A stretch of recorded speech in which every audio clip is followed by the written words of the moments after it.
Hello everyone. यूपीएचसीएससी विज्ञापन संख्या 51 जिसका एग्जाम अप्रैल 2025 में हो चुका है। अब वेट है फाइनल आंसर की और रिजल्ट का, क्योंकि इसके पहले आंसर की जारी कर दी गई है आयोग के द्वारा। इतना समय बीत जाने के बाद भी अभी तक रिजल्ट जारी नहीं किया गया है। इसके पीछे के क्या कारण है जानेंगे हम इस वीडियो में, और साथ ही साथ जानेंगे कि बीएड का जो एग्जाम है वो कब तक होने की संभावना है। तो चलिए वीडियो को शुरू करते हैं। मेरा नाम है हरिओम नामदेव। मैं पढ़ाता हूं अपने यूट्यूब चैनल विद्याधन क्लासेस पर और साथ ही साथ विद्याधन ऐप पर। नमस्कार, विद्याधन क्लासेस में आप सभी का स्वागत है। हम सभी इंतजार कर रहे हैं यूपीएचसीएससी विज्ञापन संख्या 51 के परिणाम का और साथ ही साथ फाइनल आंसर की का। इसके पहले एक आंसर की जारी कर दी गई है और इसके बाद आपत्तियां मांगी गई थी उन सभी अभ्यर्थियों से जिन्होंने आवेदन किया था, क्योंकि 34 विषयों के लिए आवेदन मांगा गया था, जिसमें 33 विषयों के लिए एग्जाम हो चुका है और एक विषय जो बचा हुआ था बीएड, उसके लिए री एडवर्टाइजमेंट भी जारी कर दिया गया और आवेदन पत्र भी ले लिए गए हैं।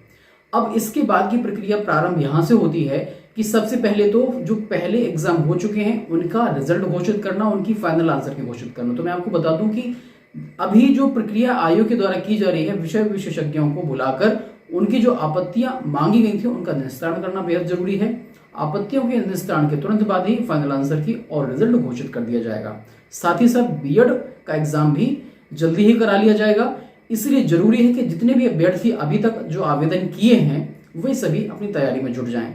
और इम्पोर्टेंट ये भी है कि जो आप तैयारी कर रहे हैं वो सिस्टमैटिक ढंग से हो, साथ ही साथ ऐसी तैयारी हो जो आपको सिलेक्शन दिलाए।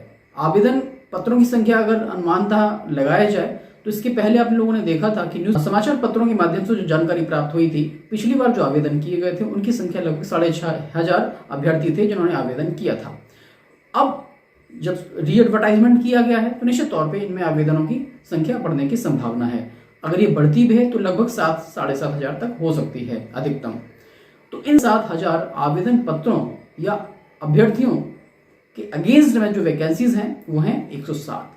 तो निश्चित तौर पे आपको तैयारी करना बेहद जरूरी है। बहुत ही टफ कंपटीशन है और इस टफ कंपटीशन में आवश्यक हो जाता है कि हम सिस्टमैटिक तरीके से पढ़ाई करें, सिस्टमैटिक नोट्स का अध्ययन करें और सिस्टमैटिक प्रैक्टिस करें। प्रैक्टिस सीरीज मैंने स्टार्ट कर दी है, वहां से उसको पढ़ सकते हैं। और इंपॉर्टेंट बात यहां पर यह भी हो जाती है कि जिन अभ्यर्थियों ने अपने अपने विषयों का एग्जाम दे दिया है और जो लग रहा है कि उनका सिलेक्शन हो जाएगा या उनका रिटन एग्जाम बहुत अच्छी स्थिति में रहा है, तो उनको अपने इंटरव्यू की तैयारी शुरू कर देना चाहिए। अभी आंसर की नहीं आई है, इसके बावजूद भी मैं कहूंगा कि आप लोग अपना अध्ययन बनाए रखिए, क्योंकि अगर आपको लगता है कि पिछली बार जो कट ऑफ गया था अपने आपके विषय का, अगर आप उसको क्रॉस कर रहे हैं उसके नियरेस्ट हैं, तो निश्चित तौर पे आपको अपनी इंटरव्यू की तैयारी करनी चाहिए। ये कोई दावा नहीं है, ये कोई जो है हमारा सिर्फ सुझाव है कि आप उस लेवल तक अगर पहुंच गए हैं जो आपका पिछली बार कट ऑफ गया था आपके विषय का, तो निश्चित तौर पे आपको तैयारी शुरू कर देना चाहिए। क्योंकि इससे लाभ क्या होगा कि आपकी तैयारी, एक तो तैयारी बनी रहेगी, दूसरा सबसे बड़ा बेनिफिट ये होगा कि आपको इंटरव्यू मिलता है तो निश्चित तौर पे आपके सिलेक्शन की संभावनाएं और भी ज्यादा हो जाएंगी। ठीक है ना। अब बात आती है, कुछ लोगों का कहना है कि रिजल्ट जारी होगा कि पहले आंसर की जारी होगी फाइनल आंसर की। तो मैं आपको बता दूं, आपकी फाइनल आंसर की पहले मिल जाएगी आपको, उसके तुरंत बाद ही रिजल्ट मिल जाएगा, क्योंकि इसमें कोई चेंज नहीं होता है। अब बात आती है बीएड के एग्जाम की, तो यहां पर हम चर्चा कर लेते हैं बीएड के एग्जाम को लेकर।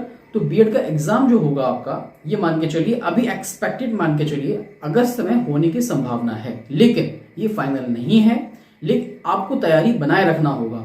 अगर आपके पास अभी भी 2 महीने का समय है, अगर आप इसको अच्छे तरीके से करते हैं तो आप सिलेक्शन के और भी ज्यादा नजदीक होंगे। अगर आप हमारे साथ मिलकर तैयारी करना चाहते हैं तो आप हमारे साथ मिलकर तैयारी कर सकते हैं हमारे YouTube चैनल और साथ ही साथ विद्याधन ऐप के माध्यम से। आपको सिस्टमैटिक स्टडी और सिस्टमैटिक स्टडी मटेरियल हम प्रोवाइड करवा रहे हैं, वहां से आप उसको प्राप्त कर सकते हैं। और आपको ध्यान देने वाली बात यह है कि आपका सिलेक्शन जैसे ही होगा, अगले सेशन में आपको ज्वाइनिंग मिलने वाली है। अगला जो सेशन जो 2026 में स्टार्ट होगा, उस सेशन में सभी अभ्यर्थियों को, क्योंकि यहां रिजल्ट जारी करने के बाद आयोग की दूसरे स्टेप की जो तैयारी है वो स्टार्ट हो जाएगी, इंटरव्यू की। और आपको इंटरव्यू में फाइट करने के लिए जरूरी हो जाता है कि अगर आप नियरेस्ट पहुंच गए हैं तो आपको उसकी तैयारी शुरू कर देना चाहिए। तो आपको ये जानकारी कैसी लगी मुझे कमेंट करके अवश्य बताइएगा। मिलते हैं अगले वीडियो में, तब तक नमस्कार, जय हिंद।